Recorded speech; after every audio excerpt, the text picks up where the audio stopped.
Telugu Desam party జాతీయ ప్రధాన కార్యదర్శి, ఐటీ విద్యాశాఖ మంత్రివర్యులు, ఆంధ్రప్రదేశ్ ఆశాకిరణం, young and dynamic leader Nara Lokesh Babu గారి జన్మదిన శుభ సందర్భంగా తెలుగుదేశం పార్టీ తరఫున శుభాకాంక్షలు తెలియజేసుకుంటున్నాం.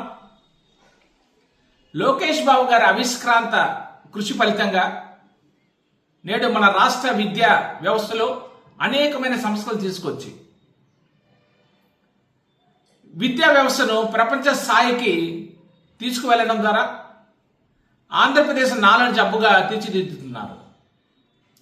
విద్యా వ్యవస్థతో పాటు విదేశీ పర్యటనలు, గ్లోబల్ ఇన్వెస్టర్లతో చర్చల ద్వారా భారీ పెట్టుబడులు రాష్ట్రానికి తీసుకురావడం, తద్వారా రాష్ట్ర యువతకు లక్షలాది ఉద్యోగ అవకాశాలను కల్పిస్తున్న దిక్సూచి మన నారా లోకేష్ బాబు గారు.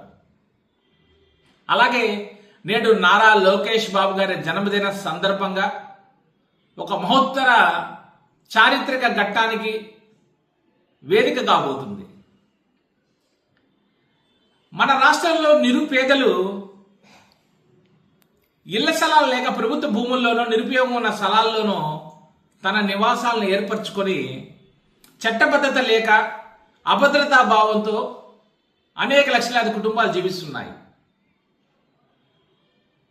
వీళ్ళందరికీ వాళ్ళ నివసిస్తున్న స్థలాలలో పట్టాలిస్తూ చట్టభద్రత కల్పించాలనే కార్యక్రమానికి నేడు ఆంధ్రప్రదేశ్ ప్రభుత్వం శ్రీకారం చుట్టడం చాలా హర్షణీయం. క్షేత్రస్థాయిలో సర్వే ఫలితంగా దాదాపు 2 లక్షల కుటుంబాలకు వాళ్ళ నివసిస్తున్న స్థలాలకు ఇంటి పట్టాలను అందించడం అనేది రాష్ట్ర ఒక చారిత్రకమైన ఘట్టం. బాబు గారు చేస్తున్న ఇటువంటి సేవా కార్యక్రమాలను ఆదర్శంగా తీసుకొని నేడు తెలుగుదేశం పార్టీ కార్యకర్తలందరూ కూడా సేవా దృక్పథంతో తమ రాజకీయ ప్రయాణాన్ని కొనసాగించాలని మనసారా కోరుకుంటూ